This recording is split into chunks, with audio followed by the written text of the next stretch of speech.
ప్రార్థించుదము. శ్రీమంతుడైన మా పరలోకపు తండ్రి, శాశ్వతమైన నివాస స్థలముగా నీ దయగల సన్నిధిలో మీరు మమ్మల్ని చేర్చి మీ భోజనపు బల్ల చుట్టూ ఒలివ మొక్కల వలె మమ్మల్ని సమకూర్చిన విధానంకై ప్రభువా మీకు అనేకమైన స్తోత్రాలు. మీ వాక్యాన్ని ధ్యానిస్తుండగా మాతో మీరు మాట్లాడమని, నా నోటి మాటలు మా అందరి హృదయ ధ్యానములు మీ దృష్టికి అంగీకారితముగా చేయమని ప్రభు క్రీస్తు ద్వారా నేను వేడుకొనొచ్చు ఉన్నాము తండ్రి. ఆమేన్. దయచేసి కూర్చునండి.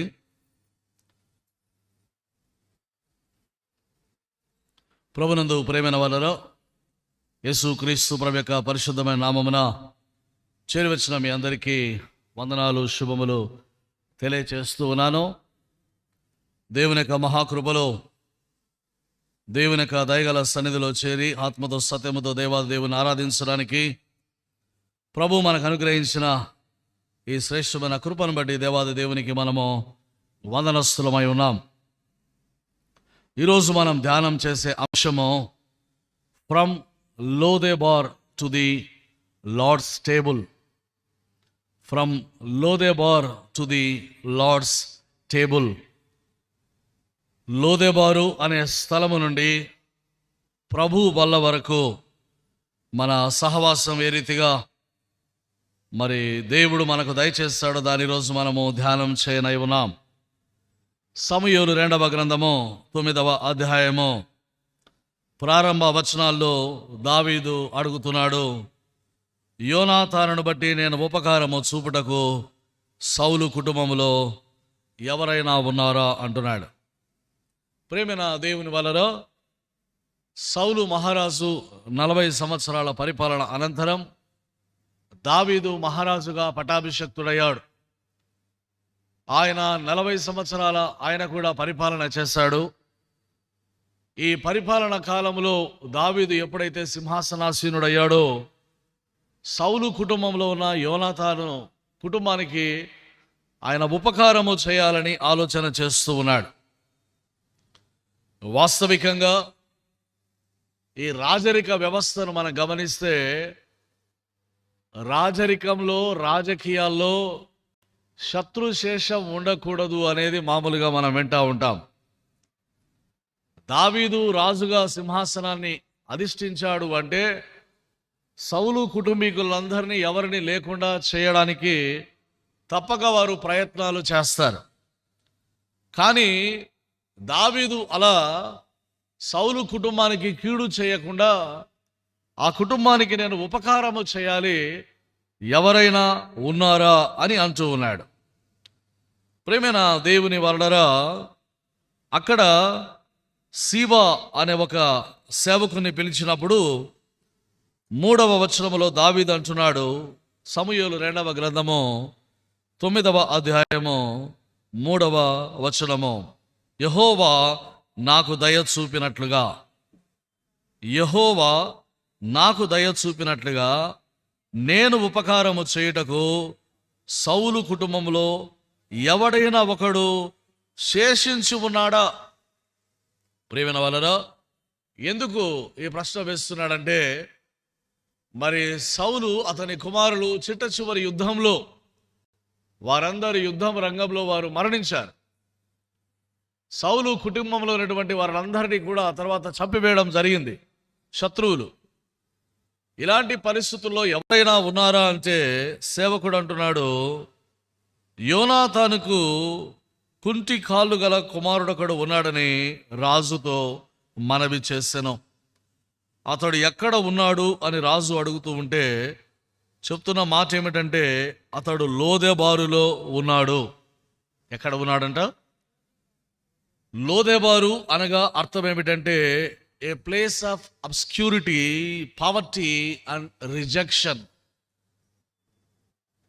లోదెబారు అనగా అర్థం ఏమిటంటే ఎడారి లోయ లాంటి పరిస్థితులు, తిరస్కరించబడిన, తృణీకరించబడిన, అవమానించబడినటువంటి మరి ఏమాత్రము పరిగణలోనికి రాని స్థితిని అది సూచిస్తుంది.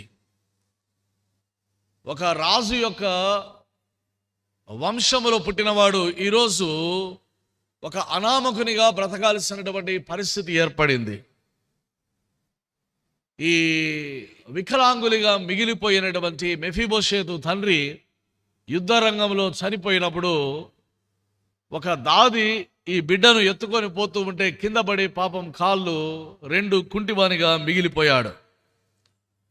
ప్రమాదవశాత్తు జరిగినటువంటి ఈ సమయంలో, ఈ పరిస్థితిలో మెఫీబోషేతు తనకు తెలియకుండానే ఒక నిస్సహాయునిగా మిగిలిపోయాడు. ప్రేమైన దేవుని వలన ఒక పాపి యొక్క స్థితి నిస్సహాయత, ఒక పాపి యొక్క స్థితి తృణీకారం, ఒక పాపి యొక్క స్థితి దేవునికి దూరస్తుడుగా ఉండడం.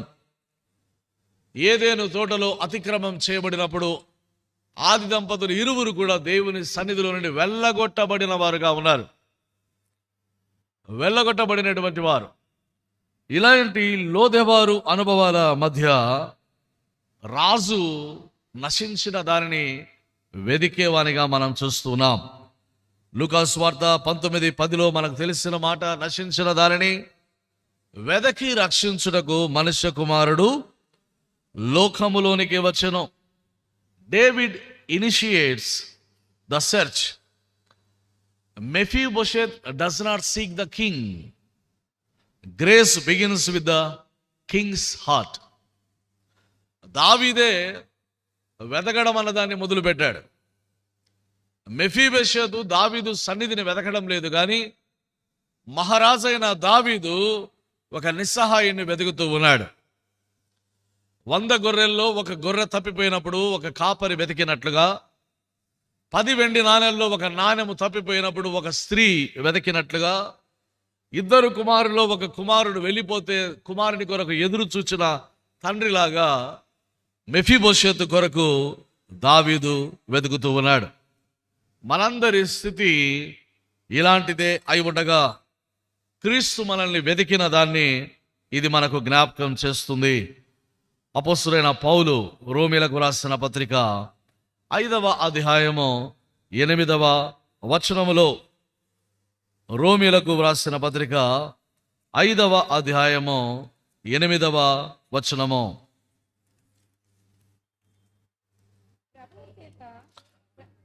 అయితే దేవుడు మన ఎడల తన ప్రేమను వెల్లడిపరచుచున్నాడు. మనం ఇంకను పాపులమై ఉండగానే క్రీస్తు మన కొరకు చనిపోయెను.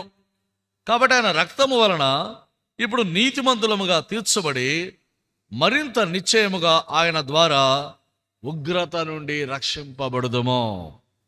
ఉగ్రత, పాపం వలన వచ్చు జీతము మరణం, మానవాళి అంతటి మీద ఉగ్రత. సొదొమ గొమొర్రాల మీద దేవుని ఉగ్రత వచ్చినప్పుడు సొదొమ గొమొర్రాలు బూడిదగా మారిపోయాయి. సృష్టి యావత్తు మీద దేవునికి ఉగ్రత వచ్చినప్పుడు సృష్టి యావత్తు జలప్రళయంలో నశించిపోయింది. ఇదే దేవుని ఉగ్రత నిన్ను నన్ను నశింపజేస్తుంది. అయితే యేసు క్రీస్తు ప్రభు తన రక్తాన్ని చిందించడం ద్వారా దేవుని ఉగ్రత నుండి నిన్ను నన్ను రక్షిస్తూ ఉన్నాడు. అందుకే ఈ 40 దినాలు ప్రత్యేకంగా దేవుడు మన పైన సిలువలో చూపిన ప్రేమను జ్ఞాపకం చేసుకునే దినాలుగా ఈ లెంటన్ సీజన్లో సిలువ పాటలు మనం అధికంగా పాడుకుంటూ ఉంటాం. We celebrate the salvation given unto us by God's own Son. దేవాది దేవుడైన ఆయన ఏకైక కుమారుడైన యేసు క్రీస్తు ప్రభు ద్వారా మనకు అనుగ్రహించబడిన రక్షణ స్వాస్థ్యం గురించి ఈ సిలువ గానాలు మనం ఈ 40 దినాలు ప్రాముఖ్యంగా ప్రత్యేకంగా. ప్రభు అంటాడు కదా, నా గురించి మీరు ఏడ్చవద్దు, నా గురించి మీరు దుఃఖపడవద్దు, మీ గురించి మీ పిల్లల గురించి. ఈ 40 దినాలు సిలువ వేయబడిన యేసు క్రీస్తును జ్ఞాపకం చేసుకుంటున్నామంటే అది మన నిమిత్తం ఆయన పొందాడు. మనం పాడుకుంటాం కదా, నా చేతులు చేసినట్టి దోషంబులే కదా నా రాజు చేతులలో పరిగెత్తి పాదములు చేసిన పాపములే పరమరక్షకుని పాదములలో మేకులు. ఈ రీతిగా మన మూలన ప్రభువు పొందిన శిక్షను తలపోసుకుంటూ ఈ లెంటు దినాల్లో ప్రాముఖ్యంగా వాక్యం ఏమంటుందంటే సిలువను గూర్చిన వార్త నశించుచున్న వారికి వెర్రితనము గాని, రక్షింపబడుచున్న మనకు దేవుని శక్తి. ప్రేమన దేవుని వలన యోహాను సువార్త 15:16 యేసుస్వామి ఏమంటాడంటే, మీరు నన్ను ఏర్పరచుకొనలేదు కానీ నేనే మిమ్మల్ని ఏర్పరచుకున్నాను. కాబట్టి మెఫీబోషేతులో మనము కనబడుతూ ఉన్నాం, దావీదులో యేసుక్రీస్తు కనబడుతూ ఉన్నాడు. ప్రేమైన దేవుని వలన ఉపకారము చేసే దావీదుకు మెఫీబోషేతు వైకల్యం కానీ ఇవేవి పరిగణలోనికి తీసుకొనలేదు. మనల్ని కనికరించే దేవుడు కూడా నీ లోపాలు నా లోపాలు ఆయన వెతకడం ప్రారంభిస్తే మనమెవరము కూడా దేవుని ఎదుట నిలబడడానికి ఏమాత్రం మనం యోగ్యులమో కాదు. కాబట్టి దేవుని సంఘంగా మొదటగా మనం జ్ఞాపకం చేసుకునే విషయం ఏమిటంటే, the church must be A seeking church, not a waiting church. Waiting అంటే ఎవరో వస్తారులే అని ఎదురు చూద్దాం. Church should not be A waiting church but A seeking. వెతకడానికి వెళ్ళడా. దేవుని సంఘం మెఫీబోషేతు లాంటి వారిని వెతకి దేవుని సన్నిధికి తీసుకువచ్చే సంఘముగా ఉండడానికే మనం పిలువబడ్డామని జ్ఞాపకం చేసుకోవాలా. రెండవదిగా ది కండిషన్ ఆఫ్ లోదెబార్. లోదెబార్ యొక్క పరిస్థితులు ఏంటి? సమూయేలు 2వ గ్రంథము 9వ అధ్యాయము 4వ వచనములో మెఫీబోషేతు ఎక్కడ ఉన్నాడంట? లోదెబారులో ఉన్నాడు. దీనికి 3 ప్రాముఖ్యమైనటువంటి అర్థాలు. నో పాచర్ అంటే పచ్చిక బయలు లేని స్థలము. నో వర్డ్ దేవుని వాక్యము లేని స్థితి. దేవుని వాక్యము లేని స్థితి. కీర్తనాకారుడు ఏమంటాడంటే, పచ్చిక బయలులో ఆయన నన్ను పరుండజేయుచున్నాడు. అంటే దేవుని వాక్యం సమృద్ధిగా ఉండే చోటు నీ ఉండడం. శాంతికరమైన జలముల యొద్ద ఆయన నన్ను, అనగా పరిశుద్ధాత్మ అభిషేకం. కాపరైనటువంటి ప్రభు సంఘాన్ని ఎక్కడ నడిపిస్తాడంటే, పచ్చిక బయలనే దేవుని జీవవాక్యం. ఈ వాక్యంతో నీవు సమృద్ధిగా పోషింపబడాలి. లోదెబారు అంటే the place where there is no word of God. దేవుని వాక్యము లేని చోటు. మరి సౌదీ అరేబియా, కువైట్, దుబాయ్ ప్రాంతాల్లో మన సంఘానికి చెందిన బిడ్డలు కొంతమంది ఉన్నారు. వాళ్ళు ఏమంటారంటే, మందిరానికి వెళ్ళడానికి మాకు కొన్ని పరిస్థితులు అనుకూలంగా ఉండవు. కొన్ని చోట్ల అసలు మందిరాలే ఉండవు. మీ లైవ్ టెలికాస్ట్ క్రైస్ట్ చర్చ్ ఏదైతే చేస్తా ఉందో అది చూసి మేము ఆదివారం ఆరాధనలో పాల్గొంటున్నామన్న సంతోషం మాకు ఇక్కడ మిగులుతా ఉంది అన్నారు. అంటే దేవుని వలన ఎక్కడికి వెళ్ళినా దేవుని పిల్లలంగా వాక్యాన్ని మనం కోరుకుంటాం. కీర్తనాకారుడు అంటాడు, దేవా దుప్పి నీటి వాగుల కొరకు ఆశపడినట్లుగా నా ప్రాణం నీ కొరకు. ఇక్కడ ఉన్నప్పుడు ఉండదేమో కానీ అంతా దేశానికి పోతే ఇంకా ఎక్కువ అవుతుంది. అది మందిరం ఇక్కడే ఉన్నప్పుడు పోదాంలే చూద్దాంలే అన్న ఫీలింగ్ ఉంటుంది. కానీ ఎక్కడ మందిరం అందుబాటులో ఉండదో, వాక్యం అందుబాటులో ఉండదో, ఎక్కువ దానికోసం మనకు ఆశపడుతుంది. ప్రియమైన దేవుని వలన లోదెబారు అనగా where there is no word of God. దేవుడు లేని వారముగా ఉండే స్థితి, దేవుని వాక్యము లేని స్థితి. అందుకే వాక్యం ఏమంటుందంటే, where there is no vision people perish. దర్శనం లేని చోట ప్రజలు ఏమైపోతారంట? నశించిపోతారు. దేవుని వాక్యం ఒక దర్శనం. ఈ దర్శనం నీకు ఒక మిషన్ ఇస్తుంది, నీకు ఒక పురికొల్పుతుంది. దేవుని పని కొరకు నీవు నిలబడడానికి, దేవుని కొరకు నీవు నిలబడడానికి వాక్యము నిన్ను నిలబెడుతుంది. ఏజ్కేలు గ్రంథకర్త అంటాడు, దేవుని వాక్కు నా యుద్ధకు రాగా ఆయన నన్ను నిలబెట్టెను.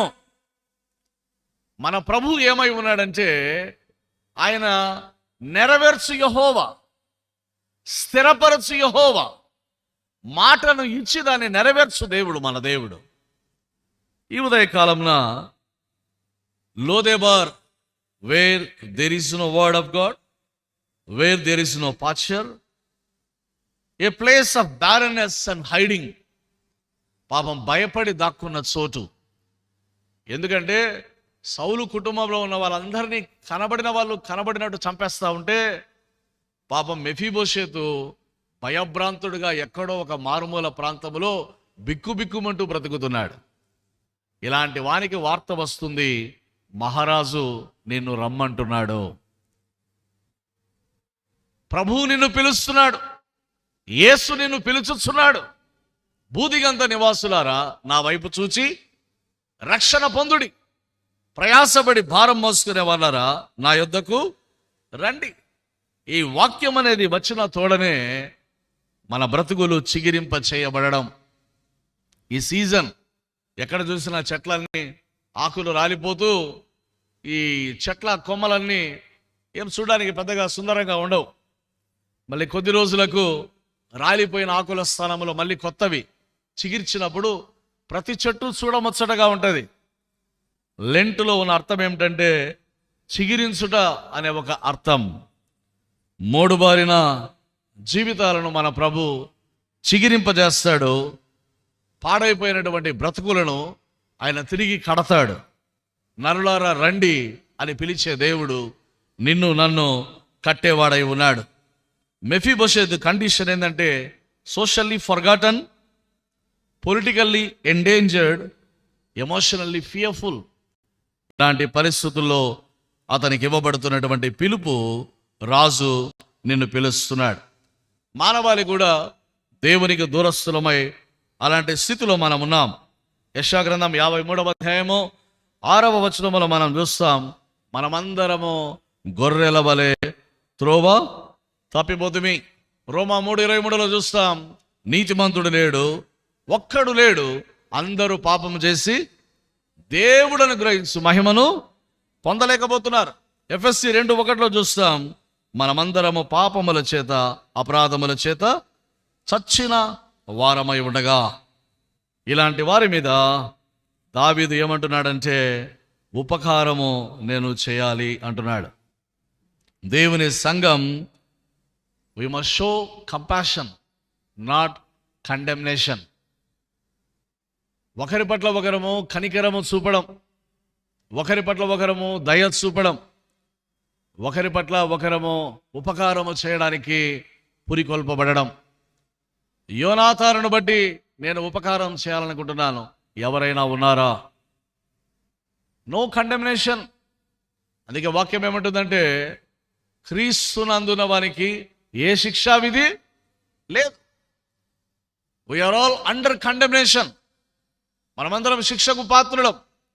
కానీ క్రీస్తు ఆ శిక్ష భరించి మనందరి దోషము ఆయన మీద మోపబడగా, ఆయన శిలువ శిక్షను భరించి, శిలువ మరణం ఆయన భరించి, నిన్ను నన్ను ఆయన నీతిమంతులుగా తీర్చి నీతి వస్త్రాలు, రక్షణ వస్త్రాలు, స్తుతి వస్త్రాలు, ఆనంద వస్త్రాలు మనకు ధరింపజేసి ఆయన్ని స్తుతించే విశ్వాసుల సమూహములో ప్రభు మనల్ని చేర్చాడు.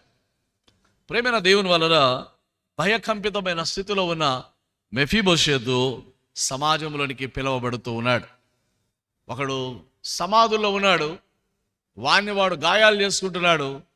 ఎంతోమంది వాడిని కంట్రోల్ చేయాలని ప్రయత్నం చేసి చేతులకు సంఖ్యలు వేస్తా ఉన్న తెంచేసుకొని రాళ్లతో తను తాను గాయం చేసుకుంటున్నాడు. ప్రతి హ్యాబిట్, ప్రతి దురలవాటు కూడా ఇలాంటిదే. నేను చిన్నప్పుడు మా ఇంటి దగ్గర ఒక ఆయన ఉండేవాడు. పాపం ఆయనకు ఎప్పుడు ఇట్లా మిసాలు తిప్పుకునే అలవాటు. ఇట్లా మిసాలు ఊరికే కూర్చున్నా నిలబడిన ఎప్పుడు ఇట్లా మిసాలు తిప్పుకుంటా ఉంటాడు.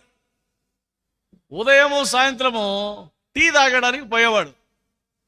ఆ టీ తాగుతూ ఊరుకోక రోజు మిసాలు తిప్పుతా ఉన్నాడంట.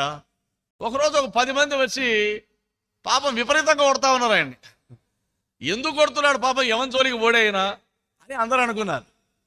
తీరా అయిపోయినాక అడిగారు, ఏమరా అంటే కొట్టేటోడు అంటా ఉన్నాడు, రోజు వీడు వచ్చి మా అంగడి ముందు నిలబడి మిసాలు తిప్పుతా ఉన్నాడు సార్, వీడేం పెద్ద ఈడేమన్నా అని ఇంకా వాళ్ళ భాషలో వాళ్ళు మాట్లాడుతూ ఉన్నారు.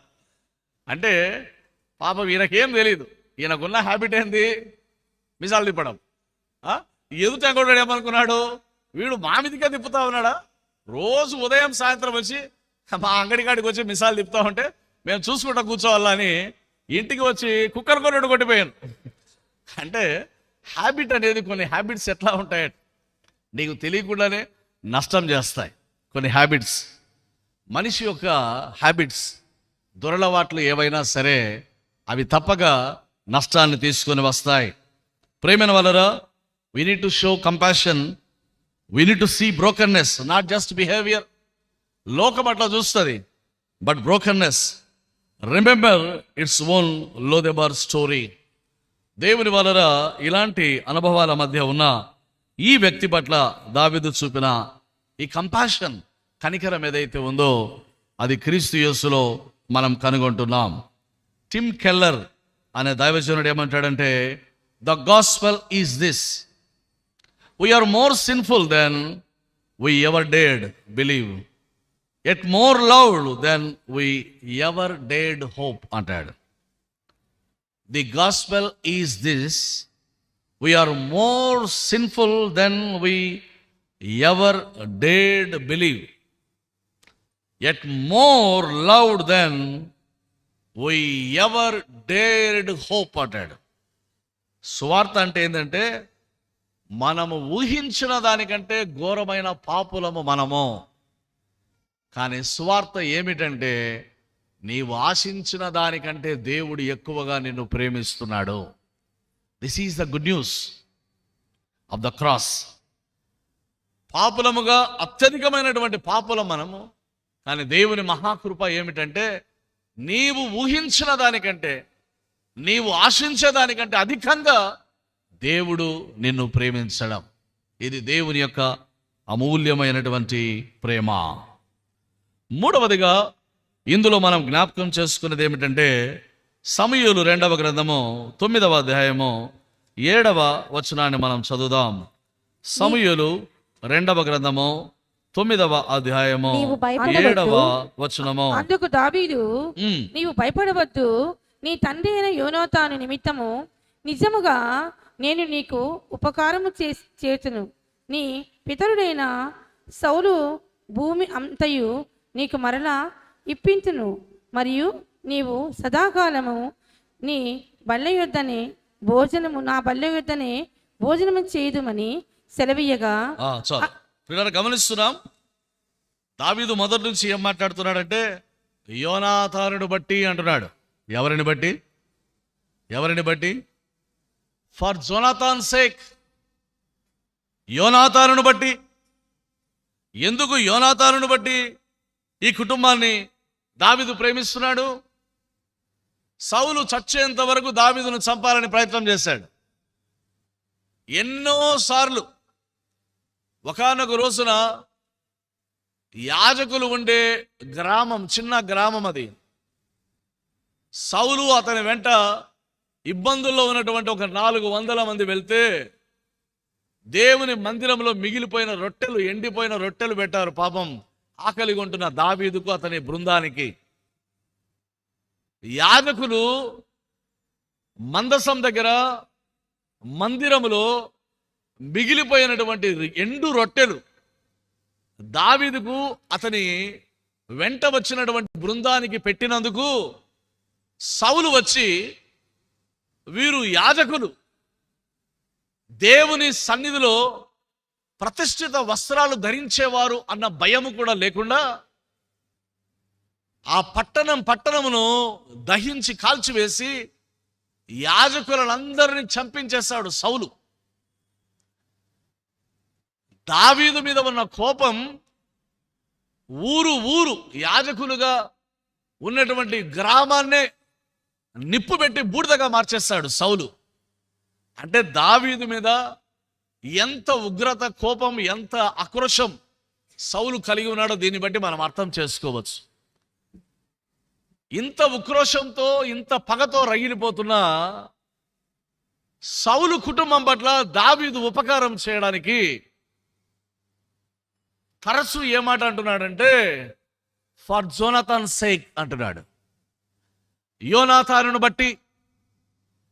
Why for the sake of Jonathan? సమూయేలు మొదటి గ్రంథంలో 20వ అధ్యాయంలో 14-17 వచనాల్లో వారిద్దరి మధ్య ఒక కవెనెంట్, ఒక అగ్రిమెంట్ మనం చూస్తాం. సమూయేలు మొదటి గ్రంథము 20వ అధ్యాయము 14 నుంచి మనం చదువుదాం.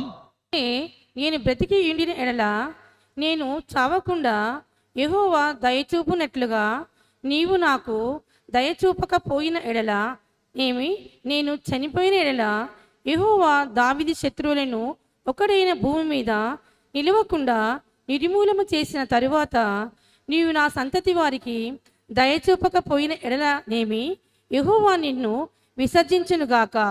ఈలాగున యెహోవా దావీదు యొక్క శత్రువుల చేత దాన్ని విచారించినట్లుగా యోనాతాను దావీదు సంతతి వారిని బట్టి నిబంధన చేసెను. ఏం చేశాడండి? నిబంధన. ఏం చేస్తున్నాడు? పలకండి. కవనెంట్. ఏం చేస్తున్నాడు? బైబిల్లో 2 నిబంధనలు ఉన్నాయి కదా. మొదటిది ఏంది? రెండవది క్రొత్త. రైట్. యోనాతాను దావీదు మధ్య ఒక అగ్రిమెంట్, కవనెంట్. ఏమా కవనెంట్ అంటే, సౌలు కొడుకు యోనాతాను. సాధారణంగా రాజకుమారులు నెక్స్ట్ మేమే రాజు అవుతాం అని ఆశ పెట్టుకుంటారు. కానీ యోనాతాను అది అనడంలే. తప్పక నీవే రాజు అవుతావు అని దావీదుని గురించి అంటున్నాడు. దావీదు సైన్యాధిపతి, సౌలు సైన్యములకు అధిపతిగా ఉంటూ గొలియాతును మరికొంతమందిని జయించాడు. యుద్ధరంగంలో వీరునిగా, శూరునిగా, శత్రు దేశాలకు చెమటలు పుట్టించిన వాడు కింగ్ డేవిడ్. ఇలాంటి దావీదు చూచి యోనాతాను అసూయపడాల్సింది, కానీ యోనాతాను అసూయపడడం లేదు. ఏమంటున్నాడంటే, నిశ్చయముగా నువ్వు రాజు అవుతావు. నీవు రాజు అయిన తర్వాత దయచేసి నా కుటుంబం పట్ల దయ చూపు అని వాళ్ళు నిబంధన చేసుకుంటున్నారు. అగ్రిమెంట్. ఒకరినొకరు కౌగిలించుకొని, బిగ్గర ఏడ్చుకొని, ముద్దు పెట్టుకొని ఒకరినొకరు సెపరేట్ అయిపోయిన కొద్ది రోజులకు యోనాతాను యుద్ధ రంగంలో చనిపోతాడు. అప్పుడు దావీదు సౌలు మీద, యోనాతాను మీద ఒక పెద్ద విలాప గీతాన్ని వ్రాస్తాడు. ప్రేమైన దేవుని వరడరా, why always David is saying for the sake of Jonathan? Because of the covenant they have made. దేవుని సన్నిధిలో వారు చేసిన నిబంధనను బట్టి, అగ్రిమెంట్ ఏదైతే ఉందో ఆ నిబంధనను బట్టి యోనాతాను కుటుంబానికి దావీదు ఉపకారము చేయడానికి ముందుకొస్తున్నాడు. ప్రేమైన దేవుని వలరా, దేవుడు కూడా నీ పైన, నా పైన దయ చూపడానికి ఏకైక కారణం యేసుక్రీస్తు చేసిన నిబంధన. The covenant made by our saviour Lord. హెబ్రీలకు రాసిన పత్రిక 9వ అధ్యాయము 15వ వచనాన్ని మనం చదువుదాం. అపోస్తలుడైన పౌలు హెబ్రీలకు రాసిన పత్రిక 9వ అధ్యాయము 15వ వచనము. ఈ హేతువు చేత మొదటి నిబంధన కాలములో జరిగిన అపరాధముల నుండి విమోచనము కలుగుటకై ఆయన మరణము పొందినందున పిలువబడిన వారు నిత్యమైన స్వాస్థ్యమును గుర్చిన వాగ్దానమును పొందు నిమిత్తము ఆయన క్రొత్త నిబంధనకు మధ్యవర్తి అయి ఉన్నాడు. దేనికంట? క్రొత్త నిబంధనకు. బైబిల్ ఉన్న వారందరూ తీస్తూ ఉండాలి అప్పుడప్పుడు Bible. Please open your Bibles. Bible ఉన్నవారు లూకా సువార్త 22:22లో యేసుస్వామి చెప్పే మాట, ఆరాధనలో, ప్రతి ప్రభు భోజన ఆరాధనలో మనము జ్ఞాపకం చేసుకునే విషయాలు.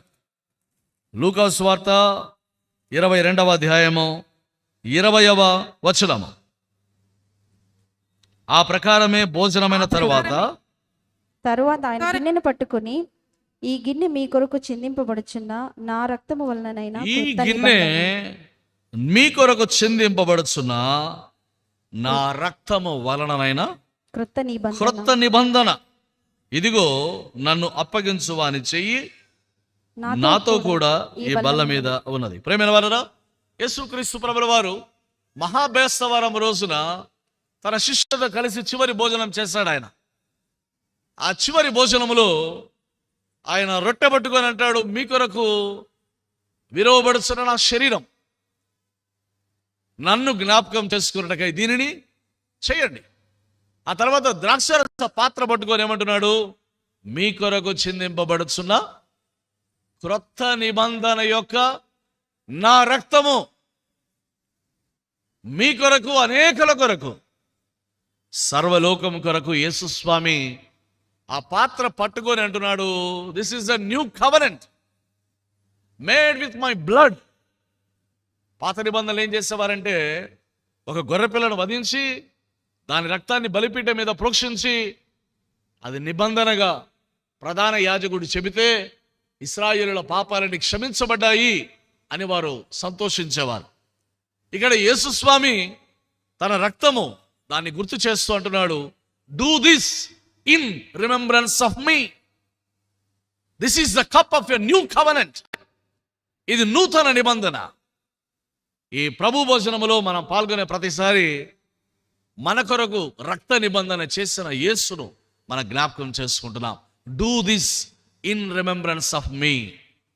అందుకే ఈ ప్రభు భోజన ఆరాధనకు వచ్చేటప్పుడు ఎంతో భయభక్తులతో రావడం. ఎందుకంటే ఇన్ రిమెంబరెన్స్ ఆఫ్ మీ, నన్ను నన్ను నన్ను నన్ను జ్ఞాపకం చేసుకొనండి. నీతిమంతుణ్ణి జ్ఞాపకం చేసుకున్నట ఆశీర్వాదకరం. ఈ సచిపోయినకు చెప్తా ఉంటారు, ఇది సచిపోయిన కోసం కాదు, ఇది నీతిమంతులను జ్ఞాపకం చేసుకోవడం లేదా బైబిల్లో. నీతిమంతుణ్ణి జ్ఞాపకం చేసుకోవడం ఆశీర్వాదం. Who is the righteous? Nobody is righteous. నీతిమంతుడు లేడు, ఒక్కడు కూడా లేడు. ఎవరు నీతిమంతుడు? మన ప్రభు అయిన యేసుక్రీస్తు మాత్రమే. నీతిమంతుడైన యేసుక్రీస్తు మన కొరకు రక్తం చిందించాడు కాబట్టి నన్ను జ్ఞాపకం. అందుకే ప్రభు భోజనంలో పాలు పంపులు పొందడానికి వచ్చినప్పుడు ప్రార్థనాపూర్వకంగా రావాలి. మళ్ళీ వెళ్ళిన తర్వాత ప్రార్థనాపూర్వకంగా ఉండాలి. ఎవరెవరు వస్తున్నారు, ఎవరెవరు పోతున్నారు, ఏం చీర యా చీర కట్టింది, ఆయన ఏం డ్రెస్సులు వేసాడు, వీళ్ళు ఏం మేకప్లు, వీళ్ళ ఆర్నమెంట్స్ ఏంది, ఇవి చూడడానికి కాదు మనం ఇక్కడ ఉండేది. అర్థమవుతుందా? ప్లీజ్ ప్లీజ్ ప్రభువును జ్ఞాపకం చేసుకోవడానికి మీరు రక్తమాంసాలు పాలు పంపులు పొందిన తర్వాత మీరు వెళ్ళి మీ స్థలాల్లో కూర్చున్నప్పుడు ప్రార్థనలో సమయం గడపాలి. ప్రభా, మీ రక్తాన్ని స్వీకరించే భాగ్యం నాకు ఇచ్చావు. మీ రక్తానికి అవమానకరంగా బ్రతకకుండా, నీ శిలువ యాగాన్ని నేను విస్మరించకుండా, మీ శిలువ యాగానికి వ్యతిరేకంగా నేను బ్రతకకుండా నాకు సహాయం చేయి. That should be our prayer. ఈ రీతిగా ప్రార్థన. ఇంకా సమయం నీకుంటే వాక్యం చదువుకుంటూ ఉండాలి. This is the precious hour. దేవుని సన్నిధిలో ఉన్నప్పుడు దేవుని జ్ఞాపకం చేసుకుంటూ ఉండడం.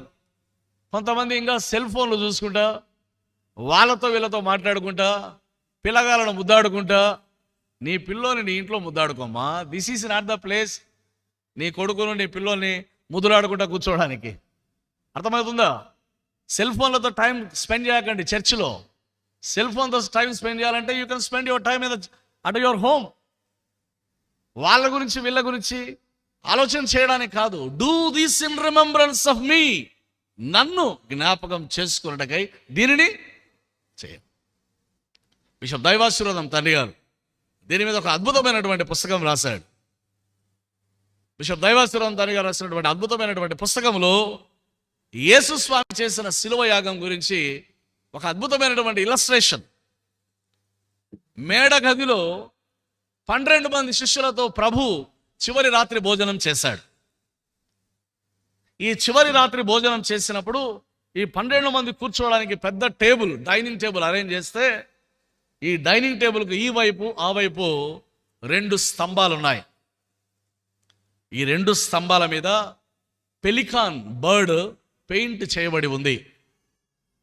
యేసుస్వామి చనిపోయిన కొద్ది రోజులకు టర్కిష్ పీపుల్ వచ్చి ఇస్రాయేలు దేశం మీద దాడి చేశారు. Turkish is nothing but Turki, Turki is nothing but తొరక. తుర్కీలు అంటారు, వాళ్ళని తొరక వాళ్ళు అంటారు. ఇది తుర్కీ. ఈ టర్కిష్ పీపుల్ వాళ్ళ మీదకి వచ్చి ఇజ్రాయెల్ దేశంలో క్యాపిటల్లో ఉన్న బంగ్లాస్ అన్ని పాడగొట్టుకుంటే ఇక్కడికి వస్తే మేడగది చూసిన తర్వాత వాళ్ళు దాన్ని పడగొట్టకుండా ఆ పెలికాన్ బర్డ్ ఎక్కడైతే పెయింట్ చేయబడిందో అక్కడ సాల్యూట్ చేసి వాళ్ళు వెళ్ళిపోయారట, బిల్డింగ్ పడగొట్టకుండా. అది ఈనాటికి అలాగే ఉంది అని యెరూషలేం పోయి వచ్చిన వారు చెప్తా ఉంటారు. దేవుని వలన ఏమి పెలికాన్ బర్డ్ యొక్క స్పెషాలిటీ అంటే, పెలికాన్ బర్డ్ అన్ని తల్లులాగా ఆరోగ్యంగా ఉన్నంత వరకు అది ఆహారం తెచ్చి పిల్లల్ని పోషిస్తుంది. వృద్ధాప్యానికి వచ్చిన దశలో అప్పుడే గుడ్లలో నుంచి గుడ్లు పగలగొట్టుకొని బయటకు వచ్చిన చిన్న చిన్న పిల్లలు, ఆ పక్షి పిల్లలు కళ్ళు కూడా తెరవకుండా కేవ్ కేవ్ కేవ్ అని కేకలు వేసుకుంటూ అట్లా ఉంటే ఆహారం కోసం ఇది ఎగరలేని నిస్సహాయ స్థితిలో ఉన్నటువంటి ఈ బర్డ్ ఏం చేస్తుందంటే తన రొమ్మును పొడుచుకొని మెత్తటి మాంసాన్ని తీసి పిల్లలకు తినిపేయడం మొదలు పెడుతుంది. ఆ పిల్లలు మేము తల్లి మాంసం తింటున్నాం అనేది కూడా తెలియక స్పృహ కాక అవి తింటా ఉంటాయి. ఈ రొమ్ము హృదయం పొడుచుకునే కొలది కారే రక్తాన్ని ఈ చిన్న చిన్న పిల్లలు రక్తం తాగుతూ తాగుతూ ఇవి కాస్త బలము తెచ్చుకొని, రెక్కలు బలాన్ని తెచ్చుకొని, కళ్ళు తెరచుకొని అవి ఎగరడానికి ప్రయత్నం చేస్తూ ఉంటే ఈ తల్లి గుండెలో నుండి చీల్చిన మాంసం, మెత్తటి మాంసం, ఆ రక్తము అంతా పోయిన తర్వాత ఈ తల్లి గూట్లో అలాగే పాపం ప్రాణం వదిలి అలాగే ఉంటుంది. ఇది పెలికాన్ బర్డ్ యొక్క స్పెషాలిటీ.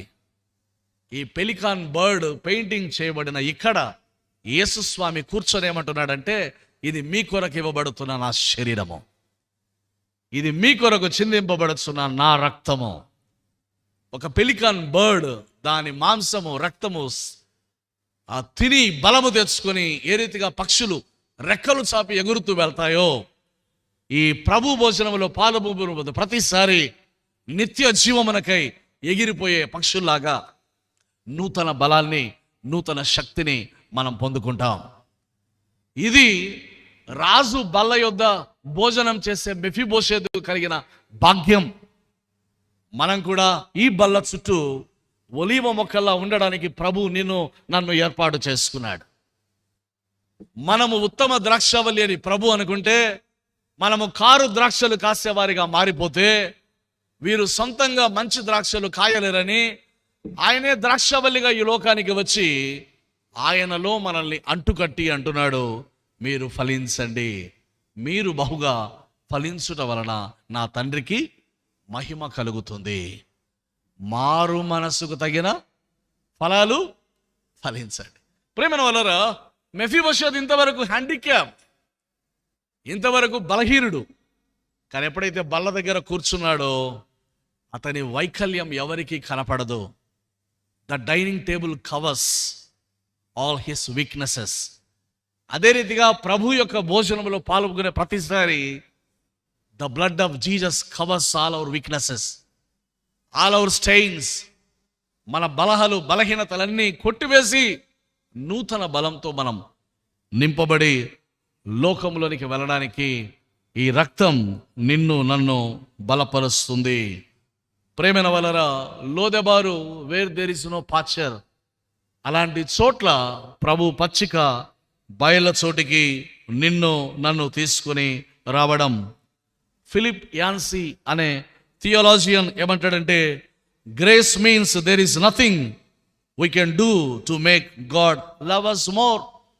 కృప అంటే ఏంటంటే, నీవు నేను దేవుని ప్రేమను పొందడానికి ఏమీ చేయాల్సిన పని లేకుండానే దేవుడు ప్రేమించడమే దేవుని యొక్క కృప. ప్రియులారా, ఈ మెఫీబోషెతును పిలిచి పోయిన ఆస్తి ఐశ్వర్యాలన్నీ తిరిగి మెఫీబోషెతుకు అందేలా రాజు శాసనం చేస్తున్నాడు. మనం కూడా క్రీస్తు యేసులోనికి వచ్చినప్పుడు we are restored totally. Our identity, మన ఉనికి మారిపోతుంది. అవర్ ఇన్హెరిటెన్స్, మన స్వాస్థ్యం. అవర్ అథారిటీ, అదే రీతిగా అవర్ డిగ్నిటీ, ఇవన్నీ మనకు వస్తాయి. మొన్నటి రోజున ఒక విషయం చెప్పాను. మా దగ్గర ఒక బంధువు ఉండేవాడు, రైల్వేస్లో పనిచేసేవాడు. అప్పుడు బొగ్గు ఇంజన్లు ఉండేవి కదా, ఇంజన్ డ్రైవర్. పాపం బొగ్గు పని అంటే ఆ ఇంజన్లో బొగ్గు వేసే పని వీళ్ళకి ఎక్కువ. ఈ డ్రైవర్స్ ఒక ప్రాంతానికి పోయి వచ్చేసరికి 3-4 రోజులు పట్టేది. ఈ బొగ్గు ఏసీ ఇంజన్ డ్రైవర్లు ఎట్ అయిపోవాలంటే వాళ్ళు బొగ్గులాగా మారిపోయేటోళ్ళు. మళ్ళీ వచ్చి అంత శుభ్రమైపోయి 2-3 రోజులు బాగా రెస్ట్ తీసుకొని మళ్ళీ డ్యూటీకి ఎక్కేవాళ్ళు. బాగా అలసిపోయి ఉంటారు కాబట్టి డ్యూటీ దిగి వచ్చేటప్పుడే ఒక సంచికి బాటళ్ళు, ఒక సంచికి మాంసం తెచ్చుకొని 2-3 రోజులు బాగా వాళ్ళు ఎంజాయ్ చేసేవాళ్ళు. ఆయన డ్యూటీ నుంచి వచ్చేసరికి ఒక చేతిలో బాటల సంచి, ఇంకొక చేతిలో నాన్ వెజ్ సంచి, ఈ 2 కంపల్సరీ ఉండాలి. ఒకానొక రోజున ఎక్కడో మీటింగ్కి వెళ్ళాడు. దేవుని వాక్యం ఆయన్ని పట్టుకునింది. ఆయన బ్రతుకు మారిపోయింది. బాప్తిస్మం పొందాడు. తెల్లని బట్టలు ధరించి ఆదివారం రోజున చర్చికి పోతూ ఉంటే ఆయన చేతుల్లో 2 బ్యాగులు లేవు, ఒకటి వచ్చింది. అది హోలీ బైబిల్. ప్రేమన దేవుని వాళ్ళరా, క్రైస్ట్ రిస్టోర్స్ యువర్ డిగ్నిటీ. అంతవరకు డ్యూటీ నుంచి దిగొస్తా ఉంటే చూసేటోళ్ళు ఏమనుకునే వాళ్ళంటే వచ్చేటరా తాగుబోతాడు అనుకునేవాళ్ళు. ఇప్పుడు ఆయన డిగ్నిటీ మారిపోయింది. ఇప్పుడు ఆయన చేతుల్లోనికి హోలీ బైబిల్. లోకం నీకు డిగ్నిటీ లేకుండా చేస్తుంది. పాపం నిన్ను కంప్లీట్గా డిస్ట్రాయ్ చేస్తే only the blood of Jesus restores your dignity, your identity, your authority. కాబట్టి ప్రేమైన దేవుని వాళ్ళరా, మెఫీబోషెతును జ్ఞాపకం చేసుకుంటూ ఉంటే మెఫీబోషెతు దావీదు దగ్గర నిలబడి అంటున్నాడు, అయ్యా ఇంతగా నీవు నాకు చేయడానికి నేనెంతటి వాణ్ణి, నేను చచ్చిన కుక్క లాంటి వాణ్ణి. ఒక రాజు యొక్క మనవడు ఏమంటున్నాడంటే నేను చచ్చిన కుక్క లాంటి వాణ్ణి.